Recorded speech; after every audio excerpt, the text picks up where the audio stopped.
Meus irmãos, sejam bem-vindos mais uma vez aqui ao canal da Assembleia de Deus Central em Araguari, aqui no estado de Minas Gerais. Nós estamos aqui em mais uma ocasião para darmos continuidade aos nossos estudos nas manhãs de domingo da Escola Bíblica Dominical, para aqueles que têm oportunidade de ir ao templo presencialmente e para aqueles que não podem estar no templo presencialmente. Nós temos então esse veículo de comunicação aqui, a plataforma do YouTube, o Adca ao vivo, é o canal da nossa igreja, para que nós possamos então compartilhar o estudo da palavra do Senhor, nosso Deus. Este é o nosso primeiro domingo do terceiro trimestre do ano de 2020. No trimestre passado, o segundo trimestre, nós estudamos então em 13 lições a carta que Paulo escreveu aos crentes em Éfeso, a epístola de Paulo aos Efésios.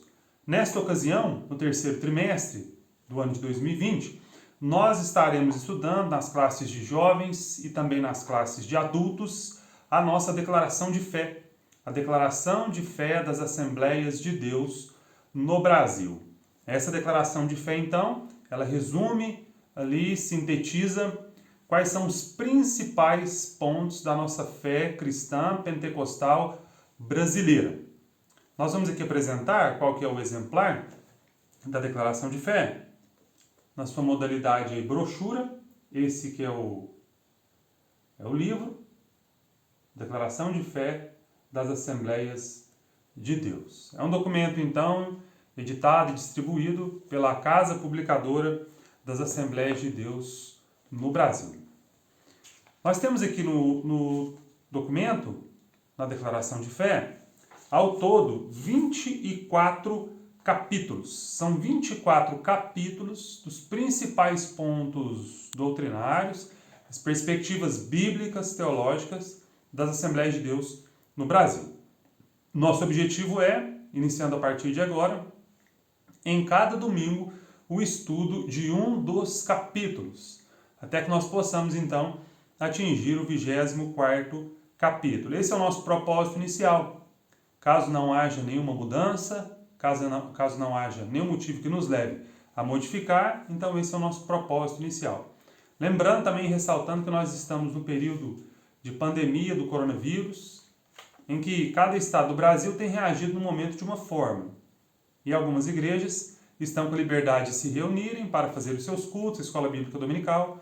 Outras igrejas podem fazê-lo também, mas de forma bem reduzida em relação à quantidade de membros. Em alguns lugares ainda não há possibilidade de nenhuma reunião, mas tão somente a transmissão dos cultos online.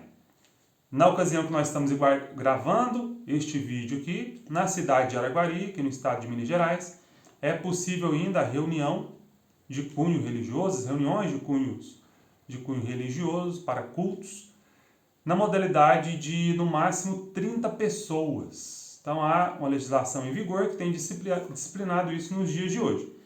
A nossa fé, a nossa perspectiva, a nossa esperança é que isso possa brevemente ser resolvido e que nós possamos voltar às atividades normais, não só na igreja, mas também em todos os outros segmentos da nossa sociedade que têm sido afetados. Então vamos ao estudo, às considerações iniciais e ao estudo então da nossa declaração de fé e do seu primeiro capítulo. O primeiro capítulo da nossa declaração de fé, ele fala sobre as escrituras sagradas, ou as sagradas escrituras, a Bíblia Sagrada. O que nós, enquanto cristãos evangélicos, pentecostais, nós cremos, professamos e ensinamos acerca da Bíblia.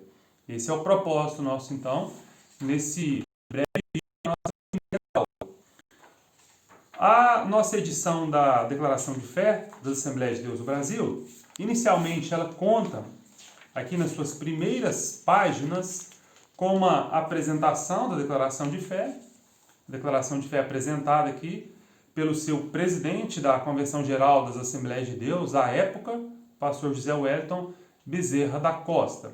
Depois nós temos uma introdução, que é a explicação do porquê dessa declaração de fé, do que é a declaração de fé, de forma bem clara, bem didática, bem esclarecida, explicação do presidente da comissão especial que foi designada para a produção, então, dessa declaração de fé. São palavras introdutórias aqui do pastor Ezequias Soares, pastor da Assembleia de Deus, lá na cidade de Jundiaí, então, no interior de São Paulo. É importante nós destacarmos algumas palavras que constam aqui na introdução da nossa declaração de fé, para que nós possamos depois passar ao estudo, então, da lição de número 1. Alguns pontos importantes que vão nos dar uma orientação, um norte, acerca do porquê nós temos agora uma declaração de fé e por que também estudá-la nesse momento oportuno.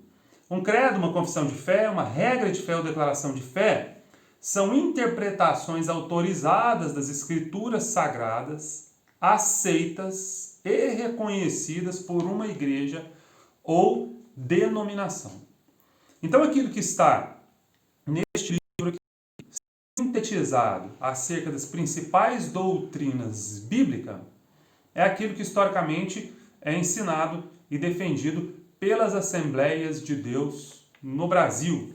É lógico que há a possibilidade de haver discordância entre alguns pontos sensíveis no meio teológico, mas nós, enquanto cristãos, assembleianos pentecostais, nós ensinamos, nós confessamos, professamos e cremos na forma que está aqui disposto todos os assuntos referentes à Bíblia, sabendo, logicamente, esse é um ponto muito importante, que a palavra de Deus ela tenha primazia no que diz respeito ao ensino, no que diz respeito à autoridade. Mas, por outro lado, como foi dito também, nós cremos, nós temos convicção que as interpretações que estão aqui acerca das Sagradas Escrituras são, obviamente, compatíveis com a Bíblia e são também, como já foi lido aqui, aquilo que é ensinado, aquilo que é defendido, reconhecido pela denominação Assembleia de Deus no Brasil. Mais um ponto importante, que destacado aqui na introdução, além de toda uma explicação histórica que o autor deu acerca dos credos, acerca das confissões e também da declaração de fé, outro ponto importante a nós destacarmos é o seguinte: a obra Declaração de Fé é um documento eclesiástico que organiza de forma escrita e sistemática as crenças e prática das Assembleias de Deus no Brasil, que já são ensinadas nas igrejas desde a chegada ao país dos missionários fundadores da Assembleia de Deus, e nós conhecemos bem esses nomes, é Daniel Berg e Gunnar Wingren. O contexto social e político por si só exige uma definição daquilo em que a igreja crê, daquilo que professa desde as suas origens. Não que antes a Assembleia de Deus não estivesse claramente já estabelecida aquilo que ela cria, aquilo que ela ensinava. Ocorre que antes nós não tínhamos um documento oficial que sintetizasse isso. E qual é o valor? O valor desse documento é imenso, dessa declaração de fé. Inicialmente, nós sabemos que é um ótimo instrumento a ser aplicado no discipulado dos novos crentes, daqueles que se achegam à Assembleia de Deus, aqueles que pela graça do nosso Senhor Jesus Cristo são salvos. É também um ótimo instrumento para que nós possamos ter uma uniformidade acerca daquilo que nós cremos, acerca daquilo que nós ensinamos. É lógico, quando nós tratamos de questões de cunho teológico, é impossível que haja unanimidade no sentido de não haver nenhum ponto em que haja discordância ou dúvida. No entanto, nós sabemos que está aqui sintetizado na declaração de fé é aquilo que é a regra acerca do pensamento e do ensinamento pentecostal das Assembleias de Deus. Vamos ler então e estudar ao longo dessas 24 semanas, caso assim seja possível, esses 24 temas, 24 capítulos, sempre tendo em mente o seguinte: a palavra de Deus é superior a qualquer credo, a qualquer confissão e a qualquer interpretação dada pelos homens das Escrituras. Contudo, nós ressaltamos mais uma vez, temos plena convicção que os pontos aqui abordados são compatíveis sim com a interpretação séria, respeitosa e cuidadosa da palavra de Deus, das Sagradas Escrituras. O que nós tínhamos antes de documento oficial? O que nós tínhamos antes da nossa declaração de fé das Assembleias de Deus? Aqueles que já tiveram oportunidade de ler, de terem em suas mãos, um exemplar do jornal Mensageiro da Paz, é um jornal que circula já há décadas no Brasil, editado e distribuído pela Casa Publicadora também das Assembleias de Deus. Sempre no jornal Mensageiro da Paz constam 16 itens do credo ou do cremos da nossa, então, Assembleia de Deus. Esses 16 itens, eles são, de forma bem sintética ainda, 16 pontos fundamentais da fé cristã, na pentecostal brasileira.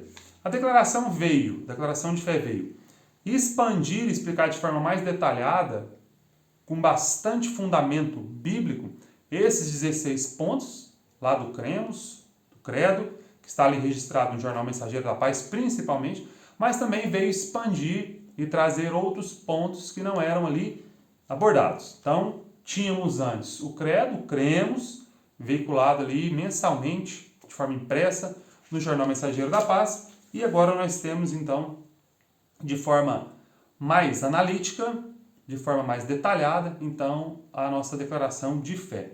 O primeiro capítulo da declaração de fé das Assembleias de Deus no Brasil trata das Sagradas Escrituras. O que nós cremos acerca da Bíblia Sagrada? Para aqueles que talvez não tenham essa informação, a palavra Bíblia por si só, deriva aí do vocábulo que informa ser um coletivo, uma reunião de livros, uma biblioteca. Daí nós chamarmos de Bíblia Sagrada. Então, uma biblioteca, uma reunião de livros que são todos eles sagrados. São considerados, então, do nosso ponto de vista bíblico, do ponto de vista de fé, como produção divina, produção dirigida pelo Espírito de Deus. Então, a Bíblia Sagrada, quando nós acrescentamos, então, essa palavra sagrada, nós já não estamos nos referindo à Bíblia cristã, a palavra de Deus, que para nós é autoridade de fé e de prática. Vejamos então algumas informações acerca da nossa declaração de fé e o que ela diz sobre as Sagradas Escrituras. Na edição que eu tenho em mãos aqui, as Sagradas Escrituras, ou sobre as Sagradas Escrituras, nós encontramos o texto disposto a partir da página de número 25. E o autor começa da seguinte forma o nosso credo. Nossa declaração de fé é esta, acerca da Bíblia Sagrada. Nós cremos, professamos e ensinamos que a Bíblia Sagrada é a palavra de Deus, a única revelação escrita de Deus. Então, a Bíblia Sagrada é de origem divina? Sim, a Bíblia Sagrada é de origem divina. Nós temos essa fé, nós temos essa convicção e nós também temos textos dentro da própria Bíblia Sagrada que apontam para essa origem divina do texto bíblico. E nós queremos aqui mencionar o que está disposto na palavra de Deus e foi escrito pelo apóstolo Pedro, lá na sua segunda epístola de Pedro, segunda carta de Pedro, no capítulo de número 1. Se você tem um exemplar da Bíblia Sagrada, é bom que você confira aquilo que está escrito lá no texto da palavra do Senhor.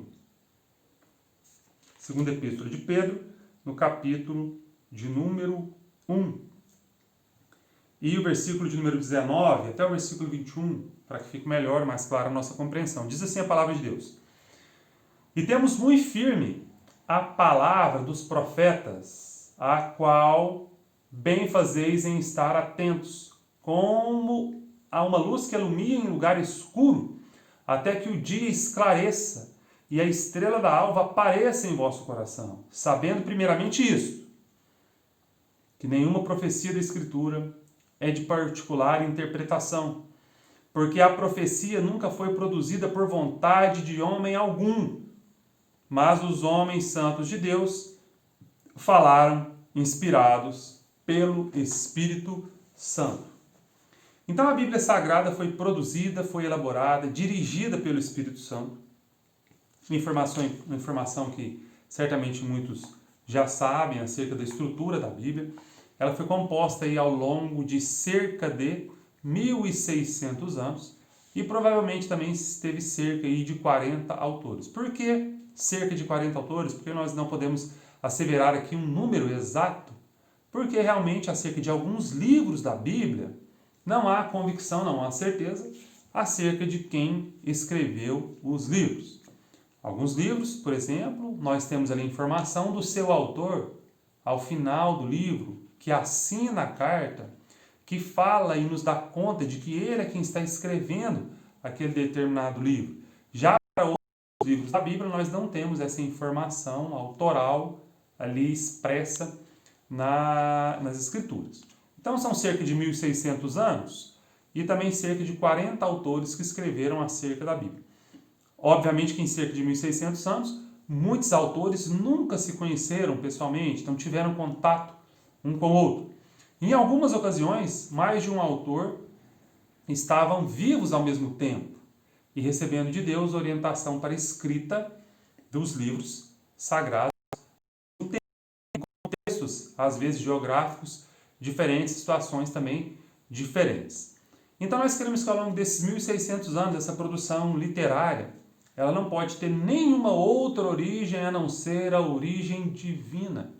A Bíblia por si só, além do testemunho interno que nós lemos aqui em 2 Pedro, no capítulo de número 1, do versículo 19 até o versículo 21, há muitos testemunhos também acerca da própria pessoa de Jesus Cristo, o qual atesta a origem divina do Antigo Testamento, da divisão ali do Antigo Testamento, na forma que ela é disposta na Bíblia judaica.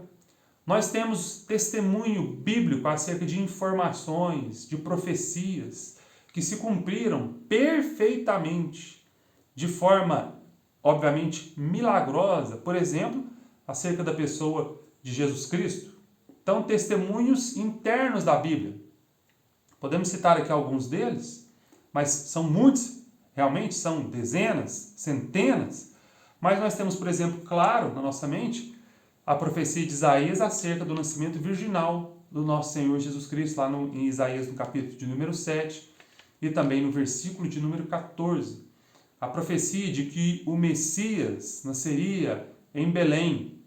A própria profecia do nosso Senhor Jesus Cristo, de que ele seria morto e de que ele voltaria à vida, então, ao terceiro dia. São muitos testemunhos internos que apontam para a veracidade, para a divindade da Bíblia Sagrada.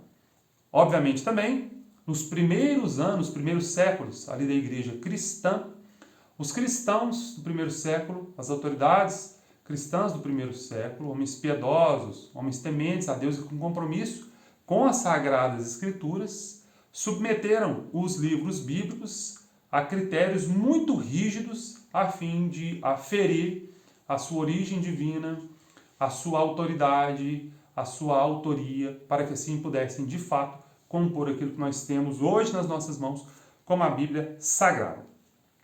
Então nós temos essa estrutura bíblica dos 66 livros, divididos em 39 livros no Antigo Testamento e 27 livros naquilo que nós conhecemos também como o Novo Testamento. Acerca da classificação da Bíblia, é o segundo item que nós temos aqui na declaração de fé, no que diz respeito sobre as Escrituras. Nós temos a divisão da seguinte forma no Antigo Testamento, essa divisão confessional. Nós temos a lei, aquilo que é chamado de lei, ali no Antigo Testamento, ou até mesmo o Pentateuco, ou a lei de Moisés, que são os primeiros 5 livros da Bíblia. Depois nós temos uma grande seção ali de livros históricos, que vai de Josué até o livro de Esther. Nós temos também depois os livros que são chamados de poéticos, Jó, Salmos, Provérbios, Eclesiastes, Cantares de Salomão. Nós temos também depois os livros proféticos. Lá nos livros proféticos nós temos uma divisão entre uma classificação de livros dos profetas maiores e outra chamada de profetas menores. É importante nós notarmos que essa divisão da Bíblia, na forma que nós temos hoje em regra nas nossas mãos, ela não é uma divisão cronológica, mas os livros estão ali ajustados em razão das características da literatura. Mas nós temos, por exemplo, acontecimentos do ponto de vista cronológico, que estão citados, estão sendo mencionados lá nos livros históricos, está sendo narrado algum fato, e que tem uma ligação direta com os livros que estão distanciados entre muitas páginas, lá, por exemplo, nos livros proféticos, dos profetas maiores e dos profetas menores. Temos também relatos que estão lá nos livros históricos e que guardam correspondência cronológica com algum fato que está narrado, por exemplo, também nos livros poéticos, por exemplo, lá no livro de Salmos. É importante nós termos essa noção. A disposição, então, que nós temos do Antigo Testamento nas nossas mãos não é uma disposição cronológica. Nós já temos ferramentas de estudo, bíblias de estudos em ordem cronológica, e é possível também nós encontrarmos para a leitura um cronograma de leitura bíblica que esteja também disposto ali em ordem cronológica. Isso muito nos ajuda a entender a linha do tempo da história ali, então, no Antigo Testamento. No Novo Testamento, o que nós temos? No Novo Testamento, nós temos ali ordenado da forma que nós encontramos hoje. Os 4 primeiros evangelhos, Mateus, Marcos, Lucas e João. Logo em seguida, nós temos, então, o livro que nos conta a história da igreja nos primeiros séculos, ou das primeiras décadas, que é o livro de Atos dos Apóstolos. É importante nós fazermos aqui uma observação e uma correção, que é o seguinte, os evangelhos não são simplesmente, ou nós não podemos classificá-los, como biografia de Jesus. Os evangelhos são muito mais do que a biografia de Jesus. É lógico que os evangelhos narram o aparecimento milagroso do anjo a Maria, a concepção milagrosa de Jesus, o seu nascimento virginal, sua infância, o seu ministério, a sua morte, a sua ressurreição. Há muitas informações ali, então, do personagem principal, que é o nosso Senhor Jesus Cristo. Mas também nós entendemos que os evangelhos, obviamente, contêm teologia riquíssima, envolvida ali nos ensinamentos de Jesus e também naquilo que foi narrado pelos seus santos discípulos, seus apóstolos. Também lá no livro de Atos dos Apóstolos, que é o segundo volume da obra de Lucas. Então, Lucas tem uma obra dividida em 2 tomos, 2 volumes, que é o seu evangelho, que leva o nome, o Evangelho de Lucas, e também o livro de Atos dos Apóstolos. Nós não podemos considerar o livro de Atos simplesmente como um livro histórico, como narrativa, não crendo que havia sincera intenção em Lucas de produzir teologia. Lucas estava narrando os acontecimentos, tanto no livro de Atos, quanto no livro de Evangelho que leva o seu nome, com forte propósito teológico. E nós, particularmente, enquanto cristãos, assembleanos e pentecostais, nós cremos que no livro de Atos dos Apóstolos há um padrão ali doutrinário, há ensinamentos doutrinários acerca de muitos pontos em que nós cremos serem as regras que devem ser adotadas, por exemplo, para a doutrina do batismo no Espírito Santo. Nós cremos que o relato de Lucas em Atos no capítulo de número 2, o relato de Lucas em Atos no capítulo de número 8, no capítulo de número 10 e também no capítulo de número 19. Esses são os relatos em que há uma forte apresentação do batismo do Espírito Santo, no Espírito Santo, seguido de evidências físicas, externas, iniciais, que é o falar em outras línguas. Nós temos forte convicção de que Lucas estava ali produzindo teologia, e que aquele modelo teológico, aquele modelo ali da igreja, é o modelo que nós podemos observar e devemos adotar hoje. O livro de Lucas, os evangelhos, o livro de Atos escrito por Lucas, não devem ser enxergados como tão somente biografias e um livro que conta simplesmente histórias. Há muito mais do que isso. Há um padrão ali para nós observarmos acerca da atuação do Espírito Santo é o ponto que nós estamos comentando aqui para os nossos dias. Então nós temos nas divisões ou na divisão do Novo Testamento, temos os 4 evangelhos, temos o livro de Atos dos Apóstolos, depois temos várias epístolas, são as epístolas paulinas, as epístolas gerais, e por fim temos um livro, o livro da Revelação ou o Apocalipse. Essa é então a divisão básica da estrutura, a classificação dos livros no Antigo e no Novo Testamento. Quais são os propósitos da Bíblia Sagrada? É o terceiro item, é o terceiro ponto dentro aí do nosso estudo acerca das Sagradas Escrituras, do nosso cremos acerca da Palavra de Deus. São 2 propósitos, segundo a nossa declaração de fé. Revelar o próprio Deus e expressar a sua vontade à humanidade. Revelar o próprio Deus e expressar a sua vontade à humanidade. No Antigo Testamento, quando ainda não havia, obviamente, a produção da literatura bíblica inspirada pelo Espírito Santo, nós vimos que Deus se apresentou a alguns homens, sem que esses homens não conhecessem nada acerca de Deus. Homens que não dispunham de uma Bíblia, não dispunham de um texto em que eles pudessem conhecer nesse texto mais informações acerca de Deus. E são vários os exemplos, nós podemos mencioná-los, como por exemplo, o chamamento de Abraão. Quando Deus chamou Abraão, qual foi o livro por meio do qual Deus se revelou a Abraão e Abraão pôde conhecer ali informações acerca dos atributos naturais de Deus, acerca dos atributos morais de Deus? Não havia essa possibilidade, mas através de uma experiência, através da revelação pessoal de Deus, Abraão teve conhecimento de Deus. Nós temos o grande líder também, nós podemos citá-lo, o grande líder do povo de Israel, Moisés, que também não dispunha no seu tempo de um livro sagrado para que ele pudesse obter informações acerca de Deus. No caso de Moisés, já havia o conhecimento acerca de Deus, que foi passado de geração em geração por meio de Abraão, por meio de Isaac, por meio de Jacó, por meio dos filhos de Jacó e dentre os seus descendentes, o próprio Moisés. Mas o conhecimento, a chamada de Deus, o conhecimento principal de Deus na vida de Moisés se deu por meio de uma experiência que Moisés teve no deserto, depois que ele pastoreava ali por décadas os rebanhos do seu sogro. Então Deus apareceu ali para Moisés numa sarça ardente, uma experiência que nós também conhecemos. Então no Antigo Testamento, nós vemos ali, inicialmente no Pentateuco, antes que houvesse a produção escrita da lei, Deus se revelando de muitas e muitas formas aos seus servos, aos seus filhos. Deus falou de muitas maneiras, como o próprio escritor da Epístola de Hebreus assevera. Mas nos últimos dias, Deus tem nos falado por meio do nosso Senhor Jesus Cristo.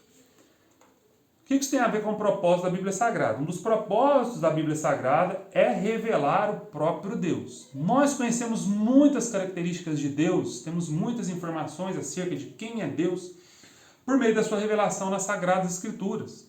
Mas a melhor expressão que o homem tem acerca de Deus, o mais próximo que o homem podia chegar de Deus e ver de Deus, e tocar e conviver e ouvir a sua voz e vê-lo no meio dos outros seres humanos, é sem dúvida a pessoa do nosso Senhor Jesus Cristo. Tudo aquilo que nós vemos então revelado em Deus é compatível com a sua apresentação no nosso Senhor e Salvador Jesus Cristo, que é a melhor revelação, a melhor manifestação da divindade que o homem já viu, que o homem já pôde ver, pôde tocar, pôde interagir. E por meio do Senhor Jesus Cristo, Deus revelou não somente a sua vontade de salvar todos os seres humanos, e nós falamos todos aqui, com essa expressão significando de fato que todos podem ser salvos, algo que vai ser discutido futuramente ainda na declaração de fé.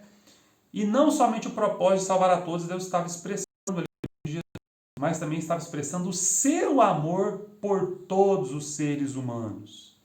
Onde nós vemos então a maior e melhor representação de Deus, do seu amor, das suas características, dos seus atributos, na pessoa do nosso Senhor e Salvador Jesus Cristo. Então a Bíblia nos revela o próprio Deus e também expressa a sua vontade para toda a humanidade.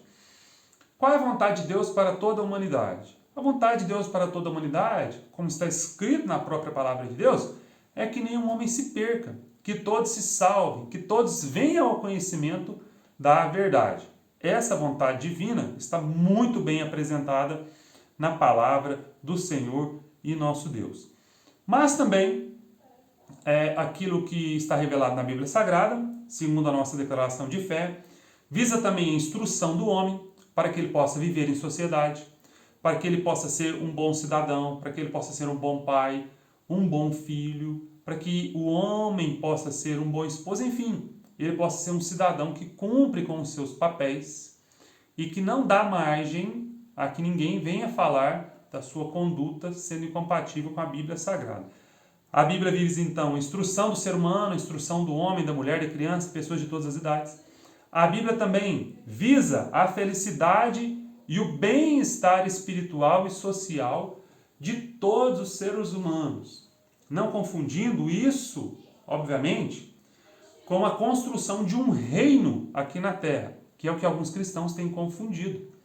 E vendo, porque querem, de forma bem particular e bem tendenciosa, uma interpretação bíblica que visa tão somente conceder-lhes o bem-estar aqui na Terra. É certo que essas coisas, durante a nossa peregrinação, podem nos acompanhar, mas o propósito geral de Deus é que nós sejamos semelhantes ao nosso Senhor Jesus Cristo, que nós chegamos à estatura, e assim Paulo coloca essas palavras, a estatura de varão perfeito. Então, seres humanos, filhos de Deus, criados à imagem e semelhança de Deus, que a cada dia se aproximem mais e mais da figura do nosso Senhor e Salvador Jesus Cristo. Nós cremos também que há poder na palavra de Deus. Que há poder na palavra de Deus. Que tipo de poder que há na palavra de Deus?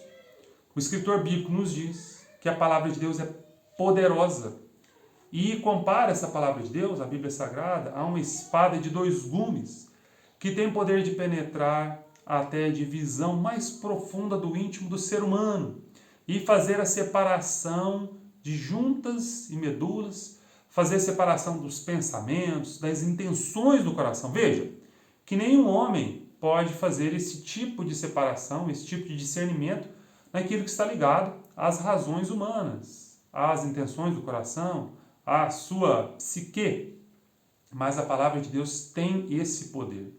E é por meio da palavra de Deus que homens de todos os lugares, de toda sorte, de orientação religiosa, de etnias diferentes, têm por meio da Bíblia Sagrada se rendido aos pés do nosso Senhor Jesus Cristo. Porque a palavra de Deus tem poder, sim, para fazer aquilo que ninguém pode fazer, que é salvar o ser humano. A palavra de Deus também tem o poder de corrigir, de redarguir, de instruir o homem em tudo aquilo que é bom, para que o homem também seja perfeito e também seja justo.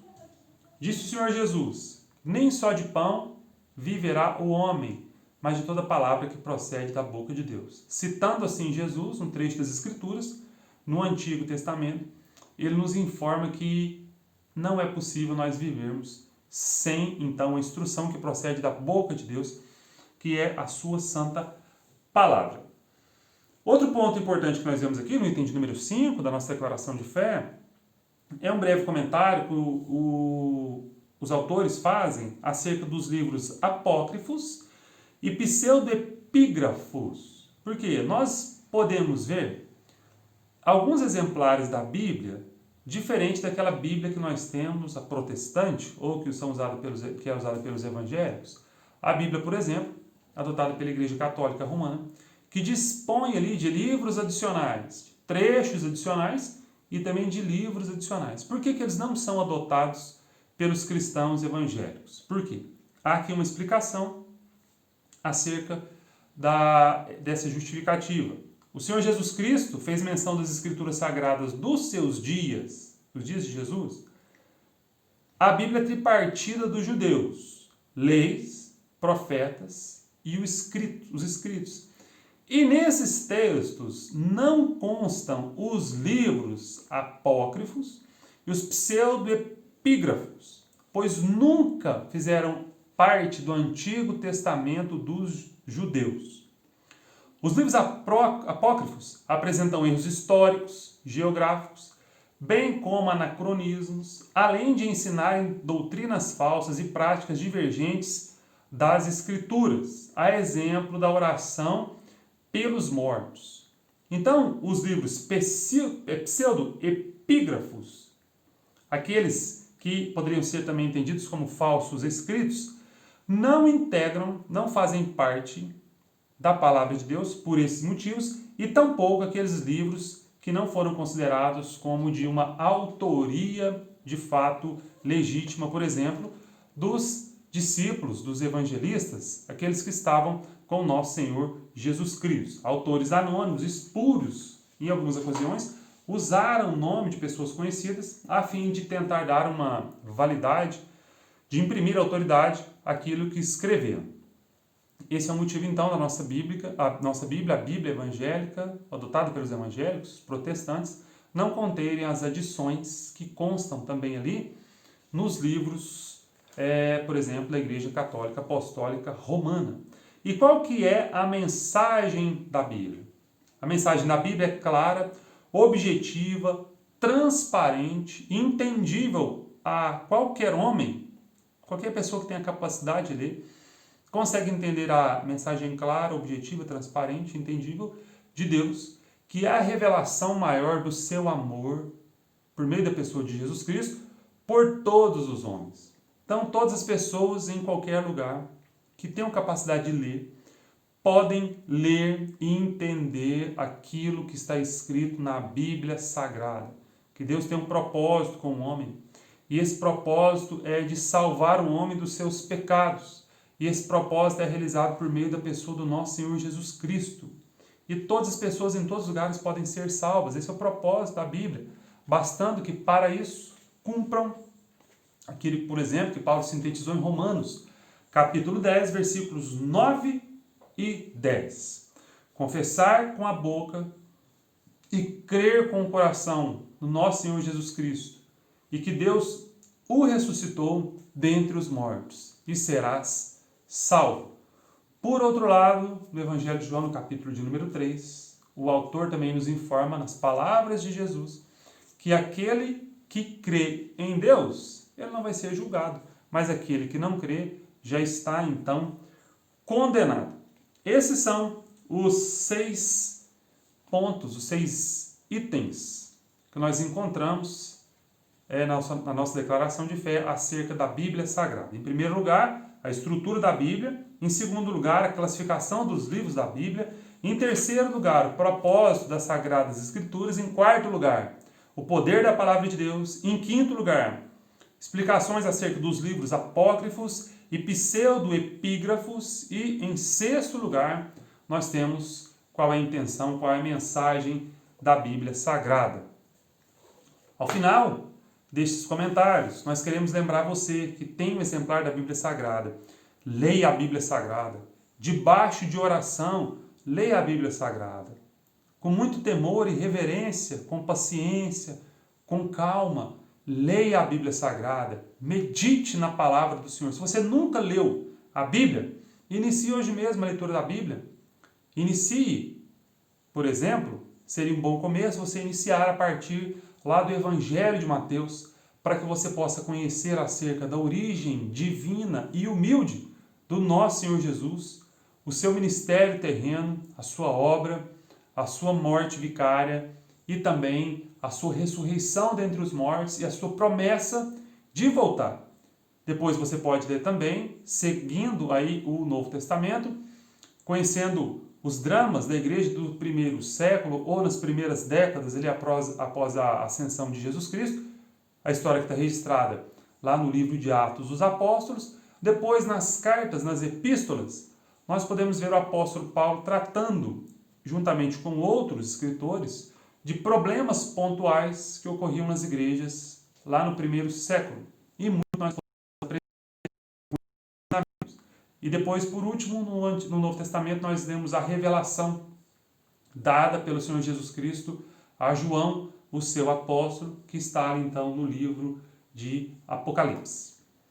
Leia a Bíblia Sagrada. Se você não tem um exemplar da Bíblia Sagrada, adquira um exemplar da Bíblia Sagrada.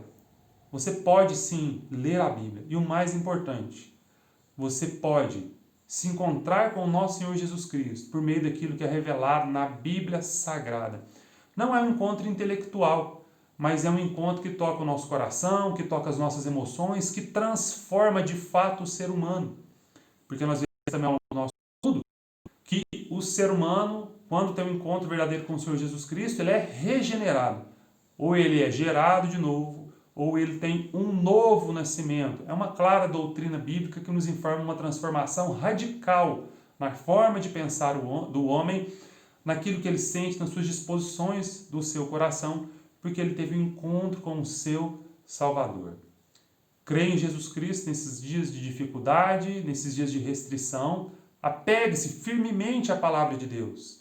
E tenha para você a palavra de Deus tão valiosa, assim como era para o salmista, lá no Salmo de número 119, que dedicou muitos e muitos versículos, dezenas e dezenas de versículos à estimada Bíblia Sagrada, a palavra de Deus. Que Deus te abençoe ricamente, em nome do nosso